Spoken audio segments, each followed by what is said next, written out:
کہا اے رسول اللہ کے خاندان والوں میں مسکین ہوں، رات سے روٹی کھائی ہے، نہ صبح کھا سکا نہ دوپہر۔ کسی نے بتایا ہے کہ اس دروازے سے خالی کوئی نہیں جاتا۔ امام حسن نے پھر سارا لنگر اٹھایا اور پھر جا کے دے دیا۔ تیسرا دن پھر ہوا۔ مجھے لگتا ہے کہ جب افطار کا ٹائم آیا ہوگا نا تو یہ خود ہی سارے دروازے پہ دیکھتے ہوں گے، یہ کوئی آیا نہیں لینے والا ابھی تک۔ لگتا ہے کہ نظریں دروازے پہ تھیں۔ عین افطار کے وقت 3 روٹیاں جب جاؤں کی پک کے آئی تو ایک بھکاری نے صدا دی، کہنے لگا میں قیدی ہوں، آج ہی قید سے رہائی ملی ہے، پہلے دن کسی کے دروازے پہ صدا دی ہے روٹی ملے گی۔ امام حسن وہ کھانا دے کے واپس لوٹے، کھجور اور پانی سے افطار ہوا، اور جیسے ہی مسجد نبوی میں تینوں باپ بیٹا نماز پڑھنے گئے تو مولا علی کہتے مجھے بتانا نہیں پڑا، رسول کریم نے میری طرف دیکھ کے فرمایا علی تیرا، فاطمہ کا، حسن اور حسین کا 3 دن والا عمل خدا کو بھی بڑا پسند آیا ہے اور محمد مصطفیٰ کو بھی بڑا پسند آیا، وہ بڑا پسندیدہ عمل۔ میں کہتا ہوں کہ حضرت فاطمہ نے نا ان کی تربیت پہلے ہی کر دی تھی، 3 دن بغیر افطار کے روزہ رکھنے کی، وہ ٹریننگ گھر سے ہو چکی تھی۔ اب میدان کربلا میں 3 دن بھوکا پیاسا رہنا ان کے لیے مشکل نہیں تھا۔ حضرت جناب سیدہ زینب بنت ابی رافع کہتی ہے کہ سیدہ فاطمہ الزہرا ایک دن اپنے دونوں شہزادوں کو لے کے، جب حضور کی طبیعت مبارک بظاہر علیل تھی جس میں حضور کا وصال ہوا، دونوں شہزادے لے کے سیدہ فاطمہ نبی کریم کی بارگاہ میں گئی، کہنے لگی یا رسول اللہ میرے بچوں کو کچھ دیجئے۔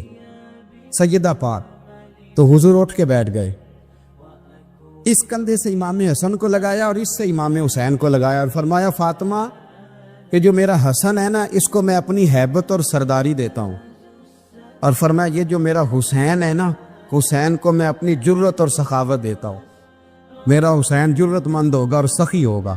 داتا گانج بخش علی حجویری، امام الاولیاء، سید الاسفیاء، داتا صاحب کشف المعجوب میں فرماتے ایک دن نا امام حسین کے پاس ایک شخص آیا بڑی دور سے کچھ مانگنے، کہا حضور کچھ دیجئے۔ وہ شخص کہتا ہے کہ میرا ظرف یہ تھا کہ 4-5 دینار ملیں گے، تو امام حسین فرمانے لگے تھوڑی دیر بیٹھ جا، رزق آ رہا ہے۔ تو امام حسین کو حکومت وقت کی طرف سے نا 5 تھیلیاں ملی، جس میں ایک تھیلی میں 500 اشرفیاں تھیں، 5 تھیلیاں آئیں، لیکن اس کو آنے میں نا ذرا دیر ہو گئی۔ وہ 5 تھیلیاں جب آئی نا تو امام حسین اس کی طرف 5 تھیلیاں بڑھا کے نا، ذرا دیکھنا میری طرف غور سے، 5 تھیلیاں بڑھا کے نا تو فرمانے لگے میاں اتنا تجھے انتظار کرایا ہے نا، اتنی ہم تیری حاجت پوری نہیں کر سکے، تو یہ نہ محسوس کرنا کہ حسین کے دروازے پہ بیٹھا بھی رہا ہوں تو ملا کیا ہے، یہ نہ محسوس کرنا۔ وہ شخص کہتا ہے جب میں نے وہ تھیلیاں کھولی اور پھر میری نظر امام حسین پہ پڑی تو میرے اندر سے آواز آئی اگر حسین ابن علی اتنے سخی ہیں تو محمد عربی کتنے سخی ہو۔ اگر یہ معیار ان کا ہے، ان کا یہ معیار ہے، اور خود بھیک دیں خود ہی کہیں منگتے کا بھلا ہو، خود کہنے لگے جتنا انتظار کرایا ہے اتنی تیری مدد کر سکے، یہ سخاوت کا معیار تھا، یہ طریقہ تھا۔ ایک دفعہ سیدنا امام حسین رضی اللہ تعالیٰ عنہ کے گھر کے اندر نا 5000 دینار آئے، مسجد میں تھے، آپ کو 5000 دینار ملے تو امام زین العابدین کہتے ہیں کہ مسجد سے لے کر گھر آنے تک امام حسین نے 5 کے 5000 اللہ کے رستے میں خیرات کر دی۔ فرماتے میں نے کہا ابا جی 5 دینار کی گھر میں ضرورت تھی، مالاں والے سخی نہیں ہوندے کہ سخیاں کل مال نہیں ہوندا، ایتھے اوتھے دوویں جہانی سخی کنگال نہیں ہوندا۔ کہا ابا جی 5 دینار کی گھر میں ضرورت تھی، تو کہتے ہیں مجھے فرمانے لگے بیٹا یہ جن کو میں نے دیا ہے نا یہ گھر کے لیے ہی دیا ہے، یہ گھر کے لیے ہی دیا ہے، جن کو دیا ہے تمہارا کیا خیال ہے یہ باہر خرچ ہوا ہے، یہ گھر کے لیے ہی ہے، اس لیے کہ جب انسان دوسروں پر شفقت کرتا ہے تو اللہ اس کے گھر پہ رحمت فرماتا ہے۔ امام حسین کے مزاج میں پہلی بات میں نے ذوق عبادت کی عرض کی، دوسری بات عرض کر رہا ہوں کہ صحابہ حضرت اسامہ بن زید بڑے پیارے ہیں میرے نبی کریم کے، بڑے پیارے۔ حضرت اسامہ بن زید کے بارے میں سیدہ عائشہ صدیقہ فرماتی ہیں ان کے ناک سے اگر ریٹھ نکلتی تھی تو اللہ کے رسول اپنے دست مبارک سے صاف کر دیتے تھے، اور سرکار فرماتے تھے کہ اگر اسامہ لڑکی ہوتا نا، ان کے غلام کے بیٹے تھے حضرت زید بن عار، اگر یہ لڑکی ہوتا میں اسے زیور پہناتا، بڑے پیارے تھے، لیکن جب ان کا آخری وقت آیا نا تو 60,000 دینار کا قرضہ تھا۔ رشتہ داروں سے کہا، دوستوں سے کہا، یاروں سے کہا، پر قرض ادا نہیں ہو رہا تھا۔ حضرت اسامہ بن زید کہتے ہیں بڑا پریشان تھا۔ جب حد ہو گئی نا تو حضرت اسامہ بن زید فرمانے لگے، جاؤ کوئی حسین ابن علی کو خبر کرو، ان سے کہو میں نا غلام ہوں آپ کے نانا کا، مقروض دنیا سے چلا گیا تو کیا بنے گا۔ امام حسین کو خبر ملی تو دوڑے آئے۔ لاجپال اس پیر کو نہیں کہتے جو تگڑا نذرانہ لے کے تو ماتھا چوم لے، لاجپال تو اس کو کہتے ہیں کہ جب ضرورت پڑے تو وہ سر پہ موجود ہو۔ حضرت سیدنا امام حسین تشریف لائے تو جناب اسامہ بن زید رو پڑے، کہنے لگے حضور میں نے نا غلامی کی ہے آپ کے نانا کی، اور اس غلامی پہ ناز ہے، اب 60,000 دینار کا قرضہ لے کے دنیا سے جاؤں گا تو میری قبر پہ بوجھ رہے گا۔ امام حسین خادم کو بھی کہہ سکتے تھے جاؤ گھر پیسے پڑے ہیں لے آؤ، امام حسین خود گئے، چادر اوڑھ کے تو اس کی اوٹ میں بکل میں 60,000 دینار چھپا کے لائے اور جناب اسامہ بن زید کے سامنے رکھ کے کہنے لگے، اسامہ یار پیسے رات کو ہی آئے تھے، میں سوچ رہا تھا مجھے تو ضرورت نہیں، اللہ نے کس کا نصیب میرے گھر میں بھیج دیا، مجھے تو حاجت ہی نہیں تھی، اب پتہ چلا پیسے تیرے تھے، اللہ نے حسین کی ڈیوٹی لگائی ہے کہ جا کے دے آ۔ حضرت اسامہ بن زید رو پڑے، فرمانے لگے اللہ آپ کو بہترین صلہ عطا فرمائے۔ امام بڑا ہی پیار کرتے تھے، گھوڑے پہ جا رہے تھے، کچھ فقیر غریب لوگ بیٹھ کے روٹی کھا رہے تھے، کھا رہے تھے سڑک کے کنارے، تو امام زین العابدین فرماتے ہیں کہ جب امام حسین گزرے تو انہوں نے آواز دی، حضور دل کرتا ہے ہمارے ساتھ بیٹھ کے روٹی کھائیں۔ کائنات کے مالک و مختار کے نواسے اور دنیا کے سب سے بڑے شہزادے گھوڑے سے اترے اور غریبوں کے ساتھ سڑک پہ بیٹھ گئے، روٹی کھانے لگے اور دیر تک کھاتے رہے، اور جب فارغ ہو گئے تو فرمانے لگے کھانے کی ضرورت بھی نہیں تھی، حاجت بھی نہیں تھی، پر تم نے آواز دی تو دل رکھنے کو بیٹھ گیا تھا، اگر اجازت دے تو چلا جاؤں۔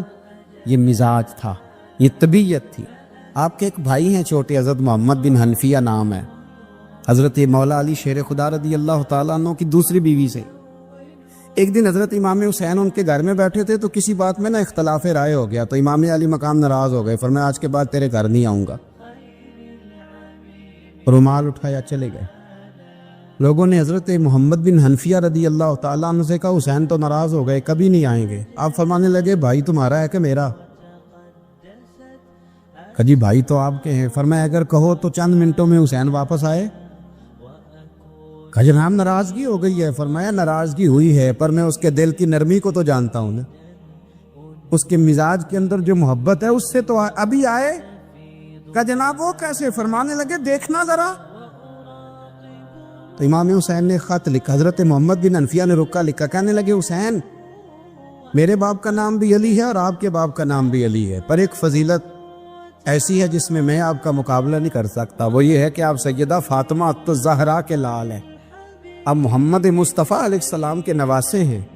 کہنے لگے بھائی جان آپ نے نانا جان کی وہ حدیث تو سنی ہوگی کہ دو لوگ ناراض ہو جائیں تو جو صلح پہلے کرے جنت میں پہلے جائے گا۔ فرمانے لگے دل میرا کر رہا تھا کہ پہلے صلح کر لوں، لیکن پھر بڑے بھائی کو پشت کروں گا جنت میں جاتے ہوئے، یہ بھی تو بے ادبی ہے نا۔ اب خط میں نے لکھ دیا ہے، آپ کا جو ارادہ ہو۔ امام حسین نے خط پڑھا تو آنکھوں میں آنسو آ گئے، پھر سے رومال اٹھایا۔ بچے پوچھنے لگے کہاں جا رہے ہیں؟ کہا بھائی کے گھر جا رہا ہوں۔ کہا آپ تو ناراض تھے؟ فرمایا تھا ناراض پر ہے تو میرا بھائی نا، ہو گئی بات ختم۔ بڑی دل میں نرمی، طبیعت میں سوز، لہجے میں گداز۔ حضرت امیر معاویہ رضی اللہ تعالیٰ عنہ نے ایک شخص کو بھیجا مدینہ منورہ شام سے، تو اس نے کہا میں نے امام حسین سے ملنا ہے، تعارف کیا ہے؟ جناب امیر معاویہ فرمانے لگے مسجد نبوی میں جانا جس کے گرد لوگ سب سے زیادہ ادب سے بیٹھے ہوں اور جس کی باتیں سب سے زیادہ میٹھی ہوں اور جس کی نظریں سب سے زیادہ جھکی ہوں اور جس کے چہرے پر تمہیں سب سے زیادہ وقار نظر آئے وہی علی کے بیٹے حسین ہوں گے۔ جو سب سے زیادہ تمہیں وہاں ماحول کے اندر جو شخص نظر آئے پوچھنے کی ضرورت نہیں پڑے گی۔ وہ شخص کہتا میں مدینے آیا تو میں نے واقعی ایک شخص کو دیکھا، شہد کے گرد مکھیوں کا اتنا ہجوم نہیں ہوتا جتنا امام حسین کے گرد رسول اللہ کے غلاموں کا ہجوم تھا، لیکن نظریں جھکی ہوئی، باتیں میٹھی، لہجہ گداز گداز، لفظوں میں رانائی، اور لوگ کئی باتیں پوچھتے تو علی کے صاحبزادے ایک آدھ جملہ بولتے تو لگتا یہ کہ وہ جملہ سیدھا دل میں اترتا چلا جاتا ہے۔ امام علی مقام کے کردار میں نا کچھ باتیں بڑی زیادہ تھیں، بہت زیادہ تھیں، بڑا حسن تھا۔ ایک بات تو یہ تھی، امام حسین رضی اللہ تعالیٰ عنہ کا علم و فضل بڑا کمال کا تھا۔ ایک دفعہ صحابہ میں مسئلہ بن گیا کہ بچہ پیدا ہوتا ہے تو اس کا وظیفہ کیسے لگانا ہے۔ امام حسین کا علم و فضل بتا رہا ہوں، علم و فضل، تو بات بڑی پیچیدہ ہو گئی۔ حضرت عبداللہ ابن زبیر کے پاس لوگ آئے، کہنے لگے کہ آپ بڑے صاحب علم و فضل ہیں، آپ نے حضور علیہ الصلوۃ والسلام کے ساتھ وقت گزارا ہے، تو مسئلے کو حل کریں کہ بچہ پیدا ہونے کے بعد حکومت اگر وظیفہ لگائے گی تو کب لگائے گی؟ جب بحث طول پکڑ گئی، مسئلہ حل نہیں ہوتا تھا، تو حضرت عبداللہ ابن زبیر کہنے لگے ہم سے نہیں حل ہوگا، ایک بندہ ہے جس کے سینے میں رسول اللہ صلی اللہ تعالیٰ علیہ وسلم کے نور نبوت کا فیضان ہے، وہ یہ مسئلہ حل کریں گے۔ تو کہا وہ کون سے؟ آپ فرمانے لگے جب ہم سے مسائل حل نہیں ہوتے تو ہم ان کے علم سے فائدہ اٹھاتے ہیں۔ کہا کون ہے؟ کہا جناب امام حسین۔ تو لوگ حضرت امام حسین کے پاس گئے کہ حضرت یہ ایک مسئلہ الجھ گیا ہے کہ بچہ پیدا ہو تو وظیفہ کب لگانا ہے؟ فرمایا الجھنے والی بات ہی کوئی نہیں، پیدا ہونے کے بعد جب وہ پہلی دفعہ آواز نکالے تو اس کا وظیفہ لگا دو۔ اس کا مطلب یہ ہے کہ وہ دنیا میں آ گیا ہے، اس نے اپنے آنے کا اظہار کر دیا ہے، اعلان کر دیا ہے، اب اس کا وظیفہ لگا دو۔ تو اس پر پھر صحابہ کا اتفاق ہو گیا۔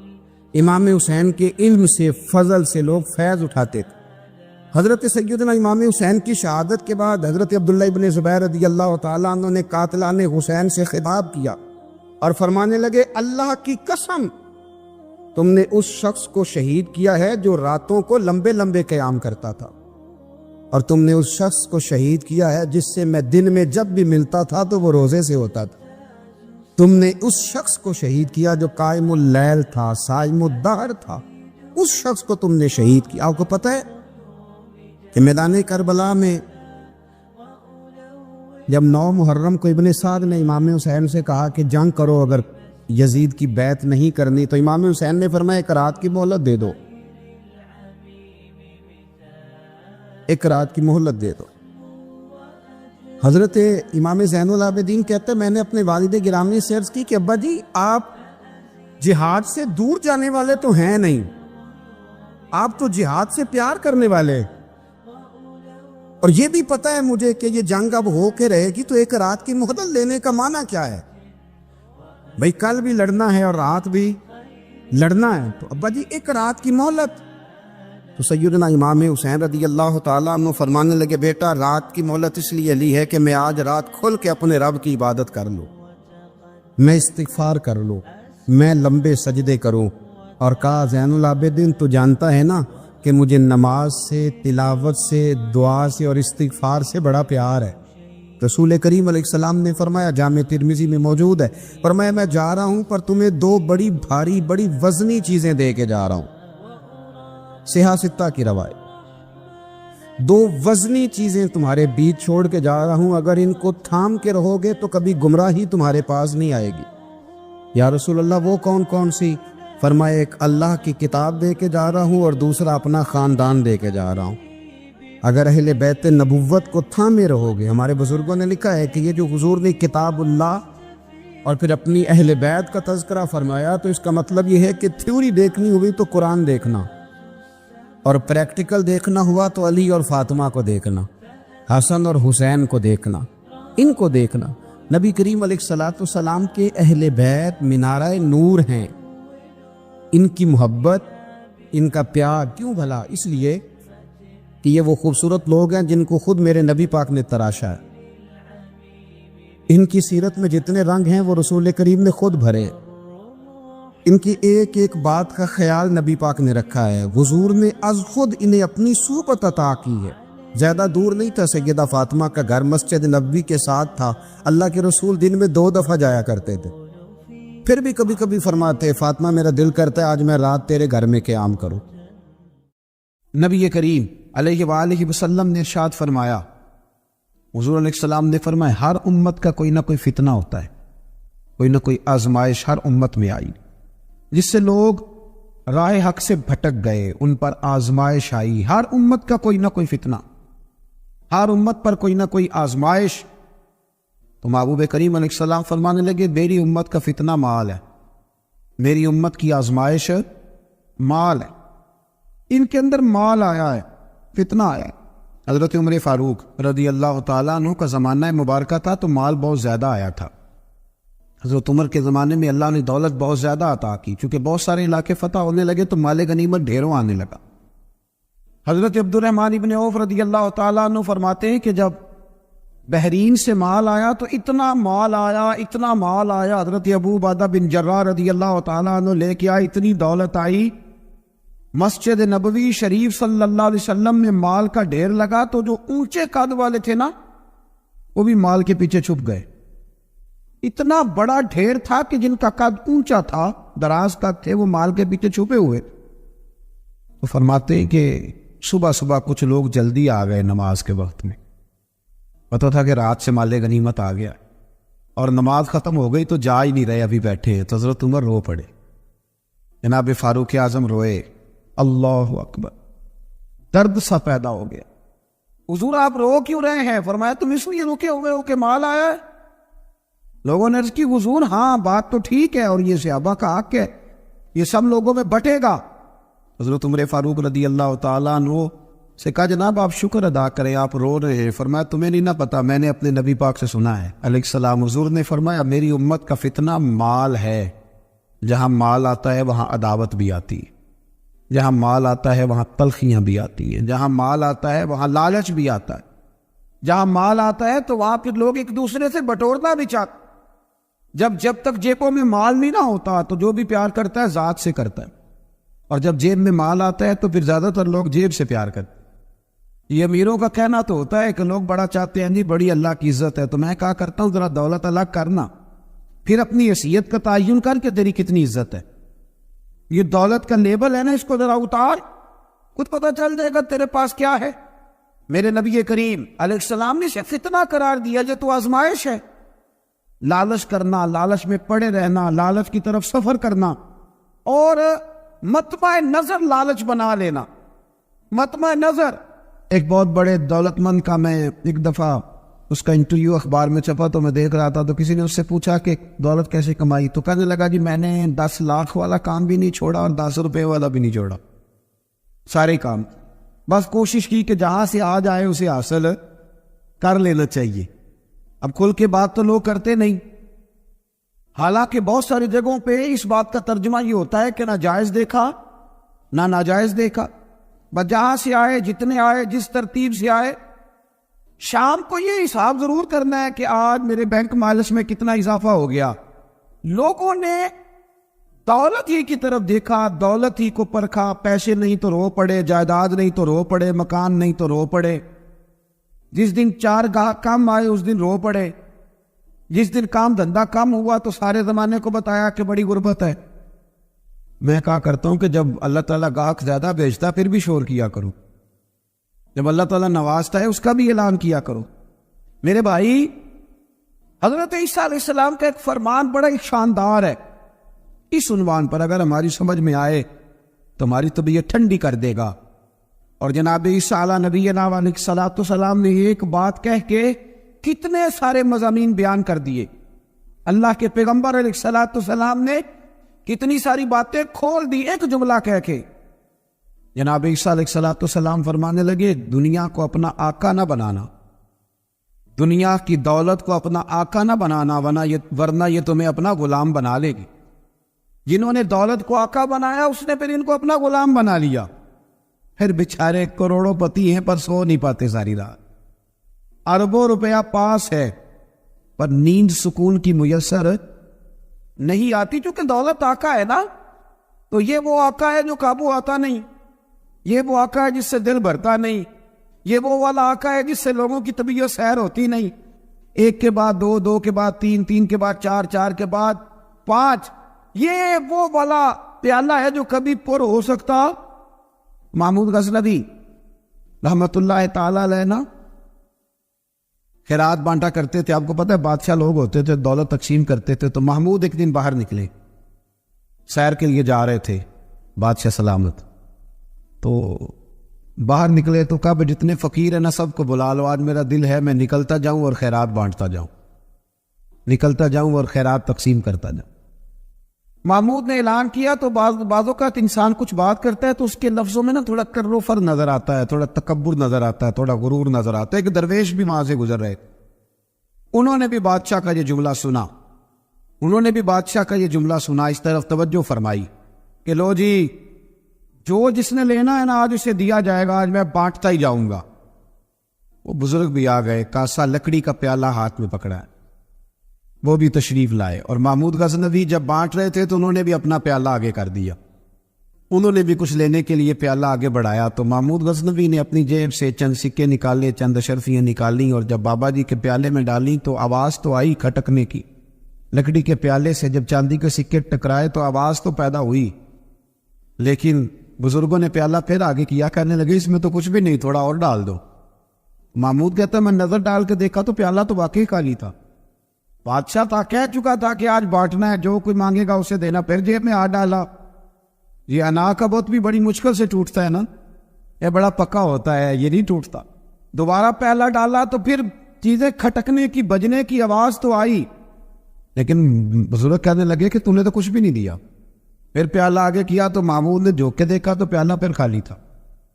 اس نے پھر کچھ ڈالا, پھر دیکھا تو خالی, پھر ڈالا, بجنے کی آواز آئی, پھر خالی. اب بادشاہ تھا, ہارنے کا نام ہی نہیں لے رہا, یہ شکست کھانا ہی نہیں چاہتا. اس نے تھیلے منگا لیے, بوریاں منگا لی پیسوں کی بھری ہوئی, ڈالتا جا رہا ہے, بجنے کی آواز آتی ہے. محمود تھک گیا, کہنے لگا بابا اس کے نیچے کون سا سوراخ بنایا ہوا ہے, کیا ہے اس کے نیچے, جو سمجھ میں نہیں آ رہا کیا ہے. تو ان بزرگوں نے بڑی شاندار بات کی, کہنے لگے محمود یہ انسانی خواہشات کا پیالہ ہے, اور یہ خواہشات کبھی پور نہیں ہو سکتی. ایک پوری کرتے ہیں تو دوسری بن جاتی ہے, ایک پوری کرتے ہیں تو دوسری. حضرت مولا علی شیر خدا رضی اللہ تعالیٰ عنہ فرمایا کرتے تھے نفس کی خواہشیں ان بھیڑوں کی طرح ہیں جو کبھی قابو میں نہیں آتی. ادھر سے گھیر کے لاؤ تو ادھر والی نکل جاتی ہے, ادھر سے گھیر کے لاؤ تو ادھر والی نکل جاتی ہے. دونوں کو سمیٹو تو سامنے والی گائے. یہ خواہشات ہیں, یہ کبھی پوری یہ نہیں پوری ہوتی میاں. پھر انسان آگے سے آگے بڑھتا رہتا ہے, عرض کرتا ہے, لالچ کرتا ہے, طمع کرتا ہے, لینے کی خواہش پیدا کرتا ہے, لیکن یہ چیزیں کبھی اس کے حق میں مؤثر ثابت نہیں ہوتی. ہاں میرے نبی کریم علیہ الصلوۃ والسلام سے پوچھا گیا تھا یا رسول اللہ ذلت کیا ہے, فرمایا لالچ کرنا. تو حضور عزت کیا ہے, فرمایا جو رب نے تجھے دیا اس پہ راضی ہو جا, اللہ عزت عطا فرما دے. قناعت میں عزت ہے, لالچ میں ذلت ہے. تو حرص کرنا, ہوس کرنا, مال کے پیچھے بھاگنا. لوگ تعلیم حاصل کرتے ہیں تو مال کمانے کے لیے, ہنر سیکھتے ہیں تو مال کمانے کے لیے, کسی استاد کے پاس جاتے ہیں تو مال کمانے کا طریقہ سیکھنے کے لیے, کسی سے یارانہ لگاتے ہیں تو کہتے ہیں ذرا دیکھو تو صحیح یہ آگے کیسے گیا ہے. جب مطمع نظر ہی مال ہو, جب توجہ ہی ساری مال کی طرف ہو, جب دولت ہی ہر چیز کا لوگ حاصل سمجھ لے اور مقصود اور مدعائی دولت کو بنا لے, تو پھر انسانوں میں کمزوریاں پیدا ہوتی ہیں, روحانی قوتیں ختم ہوتی ہیں. امام جلال الدین سیوطی رحمۃ اللہ علیہ سے کسی شخص نے کہا تھا جی ایک حدیث میں نے پڑھا ایک نیکی کا 10 گنا اجر ہے, ایک میں پڑھا 70 گنا, ایک میں 700 گنا ہے, تو اجر ہے کتنا؟ تو آپ فرمانے لگے جتنی نیت اچھی اتنا اجر بھی زیادہ. یہ تو ڈیپینڈ کرتا ہے تیرے اوپر. کام لوگ کراتے ہیں نا, ہماری مسجد میں کام شروع ہے, کام لوگ کراتے. اب کچھ لوگ ایسے ہوتے ہیں, کوئی بھی کام کرنے والا وہ کام کا تب اس سے جان چھوٹے کسی طریقے سے, اور کچھ کام کرتے ہیں تو مزہ آ جاتا ہے. ان کی صفائی, ان کی دلچسپی, ان کا ذوق, ان کا شوق, ان کی توجہ بتلاتی ہے کہ یہ شخص واقعی کام کرنا چاہ رہا ہے اور اس کی دلچسپی ہے. نیکی جب آپ ذوق سے کرتے ہیں, شوق سے کرتے ہیں, دلچسپی کے ساتھ کر. یہاں تو بہت سارے لوگ دین کا نام لے کے اپنا قد اونچا کرتے, صدقات و زکوٰۃ کا نام لے کے لوگ اپنے آپ کو سخی مشہور کرتے. یہاں تو لوگ نماز پڑھ کے معاشرے کے اندر اپنا وقار بڑھانا چاہتے ہیں, اللہ ماشاء اللہ کہ میں نمازی ہوں. یہاں تو لوگ کوئی خیر کا کام کر کے, دیکھیں نا اب کیا ہو رہا ہے حج عمرے کے موقع پر؟ جو کام سب سے زیادہ ہوتا ہے وہ تصویریں کھینچنے کا ہے، سب سے زیادہ۔ اب میں چل پڑا ہوں، اب میں پہنچ گیا ہوں، اب میں جہاز میں بیٹھ گیا ہوں، اب نفل پڑھ لیے ہے، احرام باندھ لیا ہے، طواف ہو گیا ہے، یوں لگتا ہے بندہ نہیں طواف کر رہا، موبائل طواف کر رہا ہے۔ یہ سب سے زیادہ لوگ ملنے آتے، پیار کرتے ہیں، دور دراز سے حضرات کئی دفعہ محبت کے ساتھ تشریف لے آتے، تو مجھے پتہ ہوتا ہے کہ اب جو کام سب سے ضروری ہے وہ تصویر کھینچنے کا ہے، وہ کرنا ہی ہے اور وہ کرنا ہی پڑے گا، اس کی مکمل تیاری ہوتی ہے، وہ پروگرام بنا کے آئے ہوتے۔ میرے بھائیوں، یہ یاد رکھے کہ کوئی بھی کام جب تک اس میں اللہ تعالیٰ کی رضا شامل نہیں ہوتی، دیکھیں نا، اللہ دلوں کے حال جاننے والا ہے۔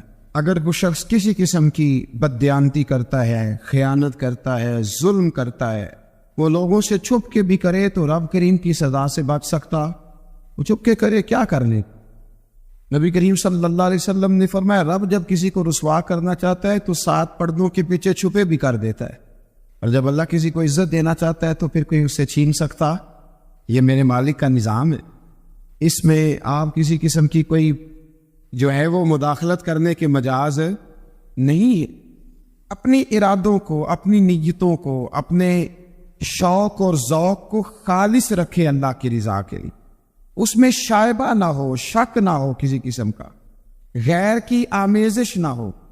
نماز پڑھے تو اللہ کی رضا کے لیے، صدقات و خیرات کرے تو اللہ کی رضا کے لیے۔ کسی کام میں آپ مداخلت کرتے، بھائیوں کی لڑائی ہو گئی ہے، دوستوں کا جھگڑا ہو گیا ہے، رشتہ داروں میں کسی جگہ کوئی ایسی ضرورت پڑ گئی ہے جہاں آپ کے مداخلت کرنے سے حالات بہتر ہو سکتے ہیں، تو مداخلت ضرور کریں، چودھری بننے کے لیے نہیں، پنچایت کا سرپنچ بننے کے لیے نہیں، اس نیت سے کہ میرے نبی پاک علیہ السلام نے فرمایا جس نے 2 لوگوں کی صلح کرا دی، رب 2 حج اور 2 عمرے کا ثواب عطا فرمائے۔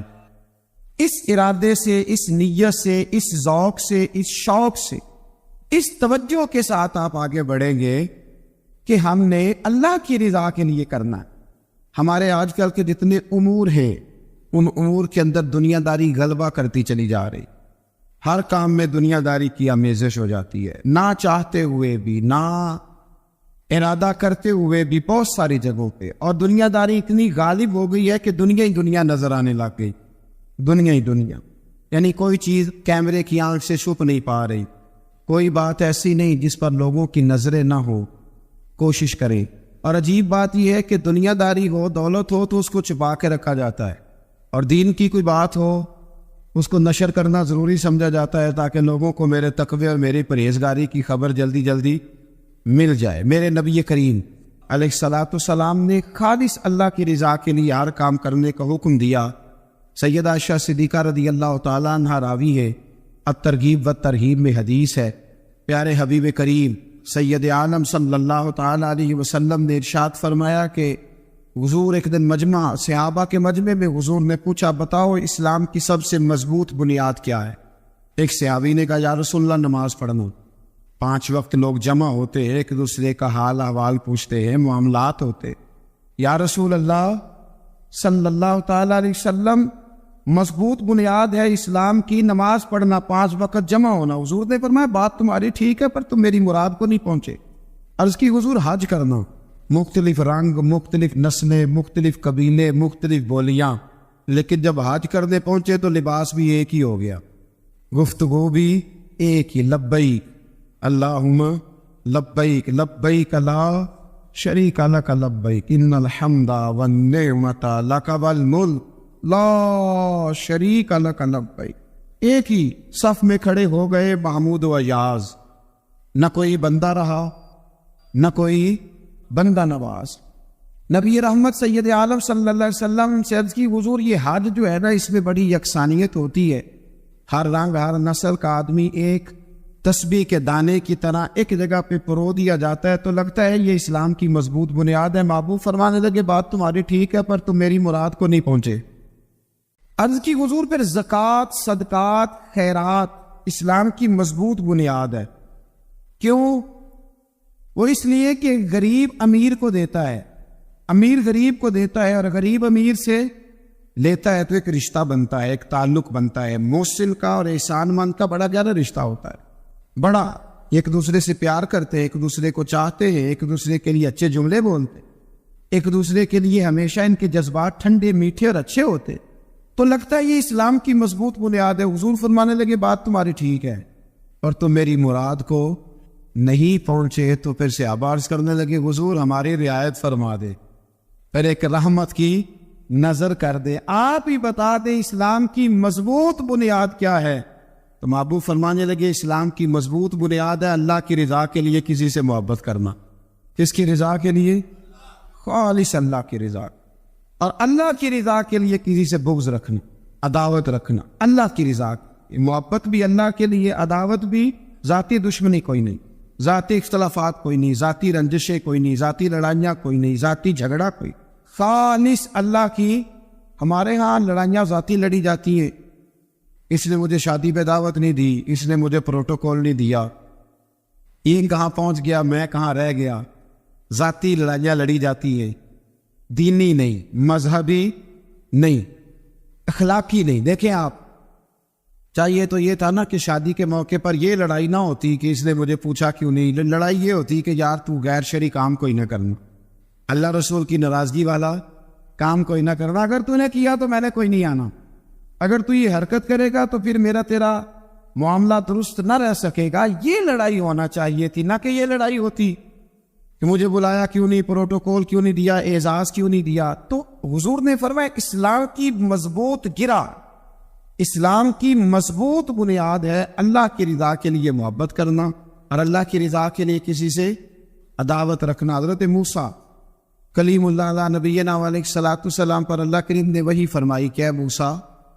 اے میرے کلیم، میرے لیے بھی کوئی کام کیا ہے؟ عرض کی اللہ میں نے نمازیں پڑھی، روزے رکھے، تبلیغ کی۔ فرمایا وہ تو آپ کی ذمہ داریاں تھیں، وہ تو آپ نے اپنے لیے کیا، میرے لیے بھی کچھ کیا ہے؟ رب کریم نے پوچھا موسیٰ میرے لیے بھی کچھ کیا ہے؟ عرض کی اللہ یہ سارا کچھ۔ فرمایا مالک تیرے لیے کیا؟ کہا یہ تو آپ نے اپنے لیے کیا، آپ کی ذمہ داریوں میں شامل تھا۔ مالک تیرے لیے کیا ہے؟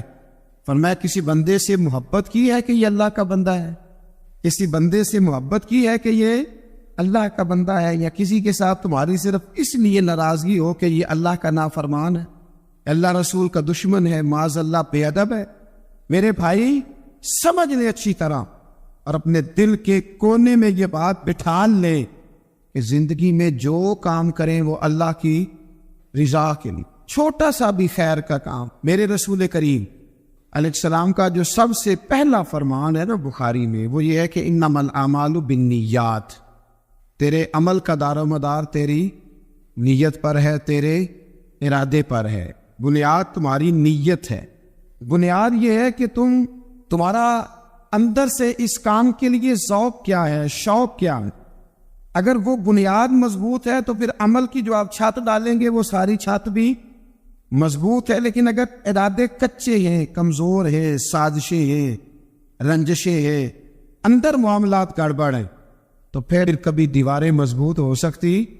نیتی اچھی کریں۔ بڑی سادی مثال، بڑی صاف ستھری، مولا کائنات شیر خدا حضرت علی المرتضیٰ کرم اللہ تعالی وجہ الکریم نا، آپ ایک جگہ جنگ لڑنے کے لیے گئے، جہاد ہو رہا۔ عرب کے جو لوگ ہوتے تھے وہ دشمن کو سزا بڑی سخت دیتے تھے۔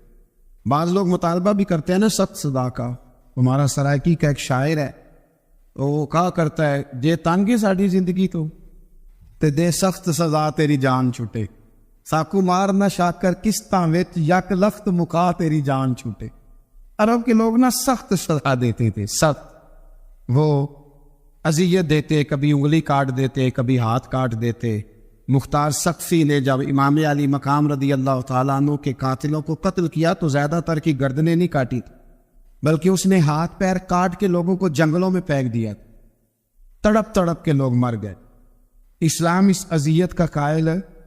اہل عرب اذیت دیتے تھے، بلکہ دشمن جب نڈھال ہو کے گر جاتا تھا نا تو اس پر گھوڑے دوڑا دیتے تھے، گھوڑے دوڑ جاتے تھے اس پر، لاشیں مسک کر دیتے، ناک کان آنکھیں نکال ڈالتے، ٹکڑے کرتے تھے وجود کے، اذیت دیتے تھے۔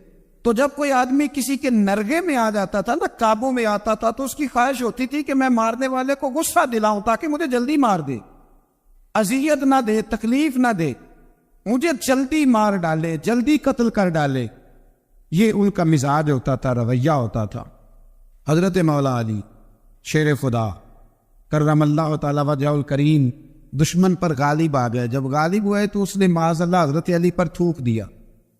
کافر تھا، اس کا ارادہ یہ تھا کہ میں حضرت علی کو غصہ دلاتا ہوں تاکہ یہ مجھے جلدی مار دے، لیکن اسے نہیں پتا تھا یہ علی ہے۔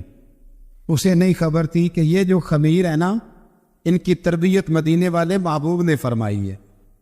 یہاں جو چمک دمک ہے اس کا رنگ ساری دنیا سے نرالا ہے، انوکھا ہے، شاندار ہے، وزادار ہے، کمال ہے۔ کہا حضرت علی پر معاذ اللہ میں یہ کام کرتا ہوں تاکہ وہ جلدی قتل کر دیں گے، لیکن جب اس نے مولا علی کی طرف یہ نازیبا حرکت کی تو حضرت علی نہ تلوار چھوڑ کے پیچھے ہٹ گئے۔ توجہ کرنا، رزلٹ دیکھنا، مولا علی پیچھے ہٹ گئے اور فرمانے لگے جا تو آزاد ہے۔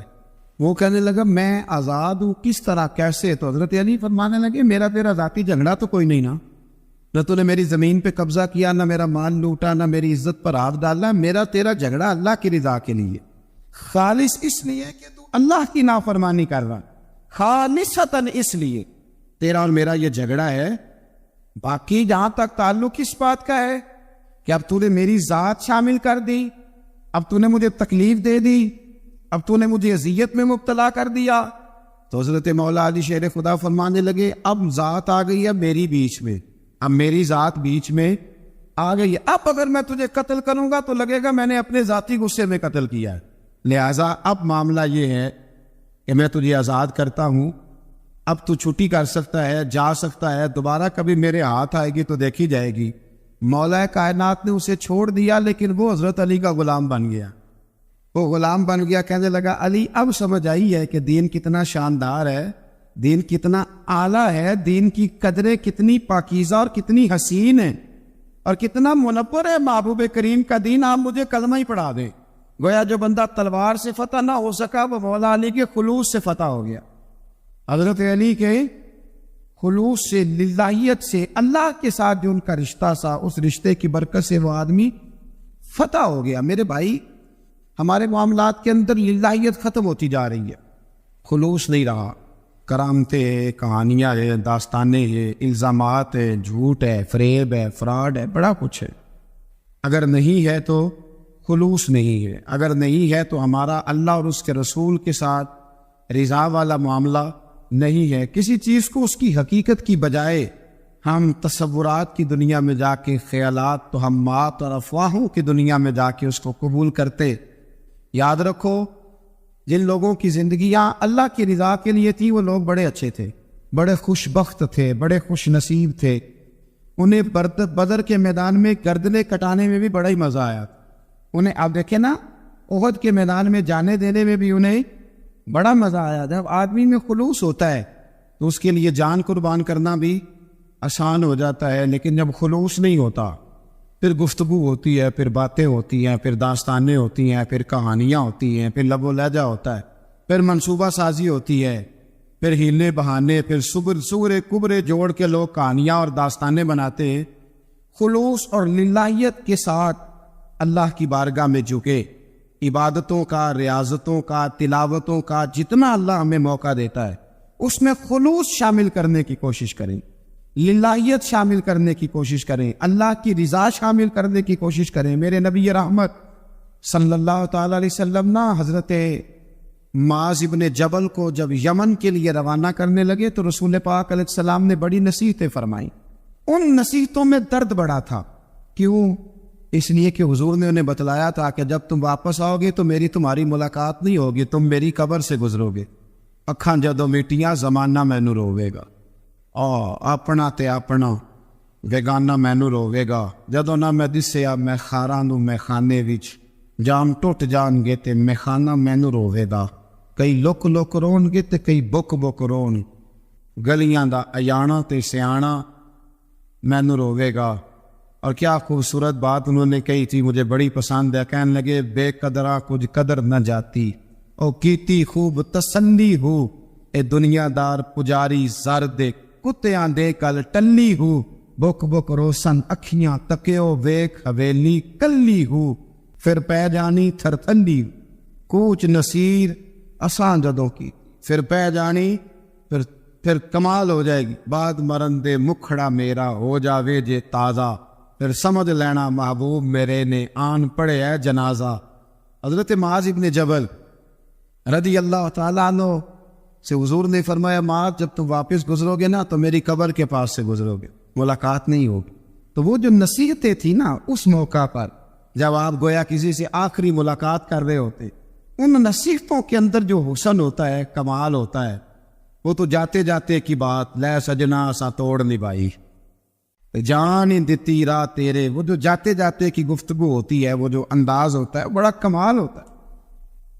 اور اس کی گہرائی اور گہرائی کو وہ سمجھ سکتا ہے جس کو وہ لمحے میسر آتے, جو اس وقت اس مقام پہ کھڑا ہوتا ہے. حضرت معاذ ابن جبل رضی اللہ تعالیٰ عنہ تڑپ کے روئے کہ حضور کیا فرما رہے, حضور کوئی خاص نصیحت, تو نبی پاک نے بڑا کچھ فرمایا. ایک جملہ حضور نے یہ کہا معاذ عمل جتنا بھی کرنا خلوص کے ساتھ کرنا. اور محبوب نے فرمایا تیرا خلوص کے ساتھ کیا ہوا تھوڑا عمل بھی رب کی بارگاہ میں زیادہ بنا کے تیرے لیے ذریعہ نجات بن جائے. جتنا بھی کرنا خلوص کے ساتھ کرنا, بولیے خلوص کے ساتھ کرنا, للہیت کے ساتھ کرنا, اس کے اندر کوئی کمزوری نہ آنے پائے. للہیت کے ساتھ, خلوص کے ساتھ, رواداری کے ساتھ, پیار کے ساتھ کرنا. میرے بھائیوں, یہ سمجھنے کا مقام ہوتا ہے کہ جب ہم اللہ اور اس کے رسول صلی اللہ علیہ وسلم کی رضا کے لیے کوئی عمل کرتے ہیں تو اس کا بھی ہمارے دل کو پتہ ہوتا ہے, اور جب اندر ریاکاریاں ہوتی ہیں تو ہمارے دل کو اس کا بھی پتہ ہوتا ہے. ہمیں دونوں باتوں کی خبر اب ہمیں خود سوچنا ہے, ہمیں خود فکر کرنی ہے, غور کرنا ہے کہ ہمارا انداز. ایک بزرگ تھے امام غزالی نے لکھا ہے, انہوں نے 7 سال پورے 5 نمازیں جماعت کے ساتھ پڑھی اور پہلی صف میں تکبیر اولیٰ کے ساتھ پڑھی. 7 دن نہیں پوری پڑھی جاتی 5 نمازیں پہلی صف میں پہلی تکبیر کے ساتھ. تکبیر اولیٰ کہتے ہیں امام نے اللہ اکبر کہا پہلی تکبیر میں, تو ہم نے بھی ساتھ ہی اللہ. پہلی صف میں 7 سال تک 5 نمازیں تکبیر اولیٰ سے بہت بڑا کارنامہ ہے, بہت بڑی بات ہے. مطلب بندہ یہاں سے اٹھ کے آتے, وضو کرتے, کوئی معاملہ آ گیا, کوئی مطلب اس کو حاجت ہو گئی استنجا وضو کی, تو وہ ٹائم نکل جاتا ہے. کئی دفعہ ایسے ہوتا ہے. 7 سال پورے نماز پڑھی, تو کہتے 7 سال کے بعد نا ایک دن 8واں سال لگا ہوا تھا, تو بزرگ فرماتے ہیں میں ذرا لیٹ ہو گیا, تکبیر اولیٰ تو مل گئی پر پہلی صف نہ ملی, تیسری صف میں جگہ ملی. بزرگوں کے تقوی دیکھیے گا, فرماتے تیسری صف میں میں نے نماز پڑھی تو میرے دل کے اندر خیال آیا یار لوگ کیا سوچیں گے کہ اتنا اچھا اس کا ریکارڈ تھا, پہلی صف میں یہ نماز پڑھتا تھا, تو آج تیسری صف میں لوگ کیا سوچیں گے. فرماتے ہیں جب یہ لفظ زبان پہ آیا تو میرا ضمیر بول پڑا, جب یہ سوچ دل میں آئی تو میرا اندر تڑپ اٹھا, چھم چھم میرے آنسو نکلنے لگے, میں رویا. اور فرماتے لوگ چلے گئے اور میں نفل پڑھتا روتا رہا. میں نے کہا اللہ مجھے یوں لگتا ہے وہ 7 سال تک پہلی صف میں جو نمازیں پڑھتا رہا وہ تو لوگوں کو دکھانے کے لیے پڑھتا رہا. فرماتے میں نے 7 سال کی نمازیں قضا پڑھی, قضا نمازیں پڑھی, اس لیے کہ مجھے سمجھ آئی کہ وہ نماز اللہ کی رضا کے لیے نہیں تھی, وہ تو بندوں کو ریکارڈ بنانے کے لیے. میں نے وہ 7 سال کی نمازیں قضا پڑھی.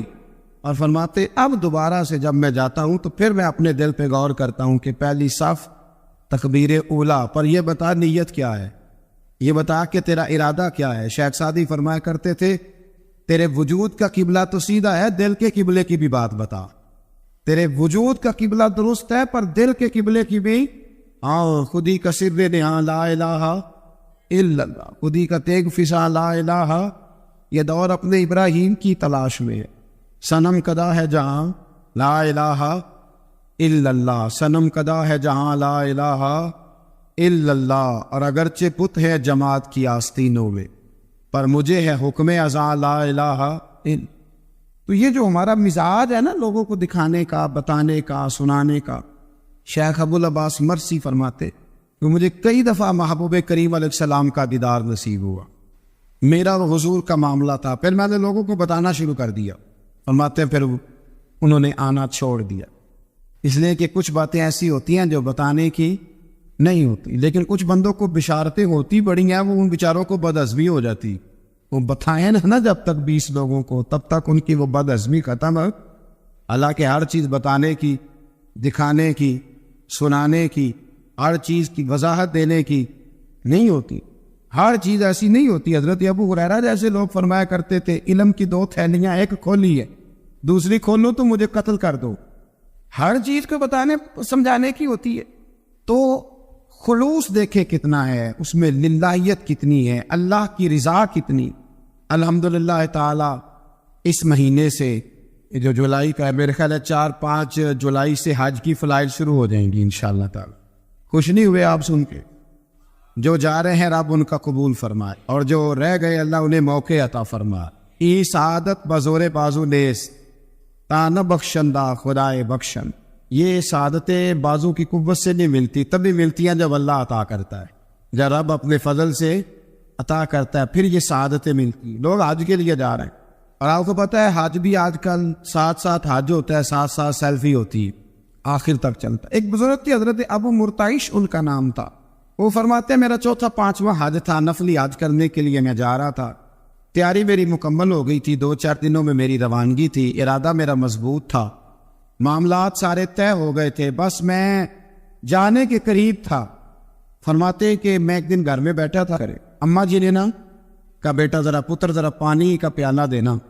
فرماتے میرے دل میں خیال آیا کہ ایک تو میں عالم ہوں، صوفی ہوں، درویش ہوں، مولوی ہوں، اور دوسرا یہ کہ میری کل پرسوں تیاری بھی ہے، تو پانی تو چھوٹا بھائی بھی دے سکتا ہے، یہ کام کو بچہ بھی کر لے گا. میں نے چھوٹے کو اشارہ کیا ذرا پانی دینا، وہ گیا اور مٹکے سے پانی بھر کے اماں کو دے دیا. کہتے جب اس نے اماں کو پانی دیا نا تو میرے اندر پھر مد و جزر شروع ہوا، پھر میری ضمیر کی آوازیں اٹھنے لگی، پھر اندر سے بلندی ہونے لگی، پھر آوازیں آئیں، اور پھر میں نے اعلان کیا. میں نے کہا کھو یہ کیا ہوا؟ سینکڑوں اور ہزاروں میل حج کرنے کے لیے جانا میرے لیے آسان ہے، اور یہ 2 قدم اماں کو پانی دینا میرے لیے مشکل ہے. یہ کیا بات ہوئی؟ حالانکہ حج کرنے سے بھی اللہ نے راضی ہونا تھا، اور اماں کو پانی پلانے سے بھی اللہ نے راضی ہونا تھا. پر یہ میں کس جگہ کھڑا ہو گیا ہوں کہ سینکڑوں میل اور ہزاروں میل جا کے حج کرنا میرے لیے آسان ہے، لیکن پانی بھر کے لانا میرے لیے مشکل ہے. چند قدموں کے فاصلے پہ مٹکا پانی کا پڑا ہے. فرماتے بس اسی وقت پھر مجھے سمجھ آئی کہ وہ حج میں لوگوں نے ذرا حاجی کہنا ہے نا، حج میں لگا شور اٹھے گا نا کہ چھٹا حج کر کے آیا ہے. حج میں ذرا آوازیں اٹھیں گی نا، ماشاءاللہ کیا بات ہے، پھول ڈلیں گے اور پتیاں گریں گی اور نام ہوگا. لیکن اماں کو پانی دینے سے کسی نے اعلان تو نہیں نہ کرنا، شاباش تو نہیں نہ دینی، کسی بندے نے آواز تو نہیں نہ اٹھانی. فرمایا میں اسی وقت اسی لمحے اٹھ کے ماں کے قدموں میں بیٹھا اور پیر پکڑ کے کہا اماں مجھے معاف کر دے. اماں کہنے لگی بیٹے کیا ہوا؟ میں نے کہا اماں مجھے سمجھ آ گئی، آج میرا نفلی ہے، میں اس سال نہیں جاؤں گا، اگلے سال جاؤں گا. اب یہ پورا سال میں تیری نوکری کروں گا، میں تیری خدمت کروں گا، تیرے پیر دباؤں گا، تیرے لیے کھانا لاؤں گا، میں تیری ڈیوٹی کروں گا. اس لیے کہ مجھے سمجھ آئی ہے کہ نیکی کا تصور اصل میں ہے کیا. ہم پھر وہ نیکی کرنے جا رہے ہوتے ہیں جو نیکی بھی ہوتی ہے اور دنیا میں اس کا نام بھی ہوتا ہے، تذکرہ بھی ہوتا ہے، اس کی وجہ سے ہمارا قد بھی اونچا ہو رہا ہوتا ہے. حالانکہ نیکی کا تصور تو بڑا چھوٹا سا ہے، کل معروف صدقہ، مسکرا کے ملنا بھی نیکی، رزق حلال کما کے بچوں کو کھلانا بھی نیکی، گلی سے پتھر اور کانٹا اٹھا دینا بھی نیکی. پر ہمیں تو کوئی لمبی چوڑی نیکی چاہیے، کوئی بڑی نیکی چاہیے. اس لیے بہت سارے ایسے لوگ ہیں جو نیکیاں ان کی پہنچ میں ہوتی ہیں وہ نہیں کرتے. وہ محرم کے ایام میں نا ایک جگہ پہ حاضری کا موقع ملا تو وہاں ایک صاحب کہہ رہے تھے ہم مریں گے، لڑیں گے، جانیں دیں گے، قربانی دیں گے، ہم امام علی مقام کی سنت ادا کریں گے، سارا کچھ کریں گے. تو بعد میں وہ میرے پاس بیٹھے تو میں نے انہیں کہا کہ جب جنگ کا موقع آئے گا تو انشاءاللہ لڑیں گے، جانے بھی دیں گے. اور ابھی آپ یہ کام کریں کہ امام حسین ایک رات میں پورا قرآن پاک پڑھا کرتے تھے، یہ والی سنت امام حسین کی شروع کریں. یہ والی سنت ابھی آپ سٹارٹ، جب وہ موقع آئے گا تو انشاءاللہ وہ کام بھی کریں گے. تو یہ والی سنت آپ سٹارٹ کریں. امام صاحب 100 نفل پڑھا کرتے تھے فرد نماز کے علاوہ، روزانہ 100 رکعت نماز نفل. تو آپ یہ والی سنت امام حسین کی شروع کریں نا، تو جب کربلا سجانے کی باری آئے گی تو پھر کربلا بھی سجا لیں گے. لیکن ہم نے یہ والے کام نہیں کرنے، نمازیں 5 پوری نہیں پڑھنی، ہم نے تو صرف کربلا والی سنت ادا کرنی، نعرے لگانے، وہاں تک پہنچنا ہے. میرے عزیز یاد رکھے، اللہ کی رضا ہر جگہ پیش نظر ہو. میرے رسول کریم صلی اللہ تعالی علیہ وسلم کی عالی مرتبت خدمت میں ایک جنگ کے موقع پر صحابہ نے عرض کیا تھا کہ یا رسول اللہ صلی اللہ تعالی علیہ وسلم فلاں آدمی بڑی ہمت سے لڑ رہا ہے، جہاد کر رہا ہے، بڑی بات ہے. تو حضور نے فرمایا یہ جہنمی ہے، جہاد کر رہا تھا. توجہ ہے میری بات پر؟ حضور نے فرمایا یہ جہنمی ہے، یہ دوزخی ہے، یہ بندہ جنتی نہیں۔ جب سرکار دو عالم صلی اللہ تعالی علیہ وسلم نے یہ بات ارشاد فرمائی تو صحابہ کہتے ہیں ہمیں تجسس ہوا کہ یہ کیا بات ہوئی، اتنی ہمت سے، جواں مردی سے، اتنی وہ دلیری سے لڑ رہا ہے اور حضور نے فرما دیا دوزخی ہے۔ کیسے دوزخی کیسے؟ تو ایک صحابی کہنے لگے میں اس کا پیچھا کرنے لگا، جب پیچھا کرنے لگا تو اس پر نہ کچھ زخم کاری لگ گئے تھے، زخم گہرے تھے، وہ زخموں کو برداشت نہ کر سکا اور ایک مقام ایسا آیا کہ اس نے خود اپنے پیٹ میں خنجر لگا کے، پیوست کر کے، خنجر مار کے یا تلوار مار کے یا نیزہ مار کے اس نے خودکشی کر لی، زخموں کی تاب نہ لا سکا۔ حضور نے فرمایا تھا کہ یہ جہنمی ہے، تو اس کی وہ جو بات تھی وہ صادق ہو گئی۔ کہتے میں فوراً بولا، میں نے کہا میرے محبوب جو فرماتے حق اور سچ ہی فرماتے، دیکھو کس موت مرا۔ اب اس پر مفسرین نے لکھا ہے کہ وہ بندہ جو گھر سے نکلا تھا نا، تو وہ دین کے لیے لڑنے نہیں نکلا تھا، وہ قومیت کے لیے لڑنے آیا تھا کہ میرا سارا قبیلہ گیا ہے تو مجھے بھی جانا چاہیے، ہماری قوم سے فلانی قوم ٹکرائی ہے تو لہذا ہمیں اس کی نیت میں، ارادے میں دین، للہیت اور خلوص شامل ہے۔ اس کی دلیل وہ حدیث ہے جس میں حضور نے فرمایا کہ عالم بھی، سخی بھی اور شہید بھی اس وجہ سے جہنم میں جائیں گے معاذ اللہ کہ ان کی خدمات کی وجہ اللہ کی رضا نہیں تھی، خدمات کی وجہ ذاتی شہرت تھی، بہادری کے دعوے تھے، سخاوت کا سبب یہ تھا کہ لوگ انہیں سخی کہیں۔ خلوص والا جو عمل ہوتا ہے نا، خلوص والا، وہ تو بڑا تھوڑا بھی ہو تو قبول ہوتا ہے، اس میں بڑی دیکھیں نا، اللہ کی بارگاہ میں مقدار نہیں دیکھی جاتی، معیار دیکھا جاتا ہے، مقدار نہیں دیکھی جاتی، معیار دیکھا جاتا ہے۔ نبی کریم علیہ السلام نے ایک جنگ کے موقع پہ اعلان کیا کہ ہر بندہ چندے میں حصہ دے، قحط کا زمانہ ہے، بہت زیادہ مال کی ضرورت ہے، ہر آدمی آئے، حصہ ڈالے، آگے بڑھے۔ جب سرور دو عالم صلی اللہ تعالی علیہ وسلم نے یہ اعلان فرمایا، حضور نے حکم دیا تو بڑا بڑا مال دیا۔ حضرت عثمان غنی نے کئی سو اونٹ دیے مال کے بھر کے، حضرت صدیق اکبر نے بھی بڑا دیا، فاروق اعظم نے بھی آدھا مال دیا، حضرت عبد الرحمن ابن عوف جیسے لوگوں نے ہزاروں لاکھوں دینار دیے۔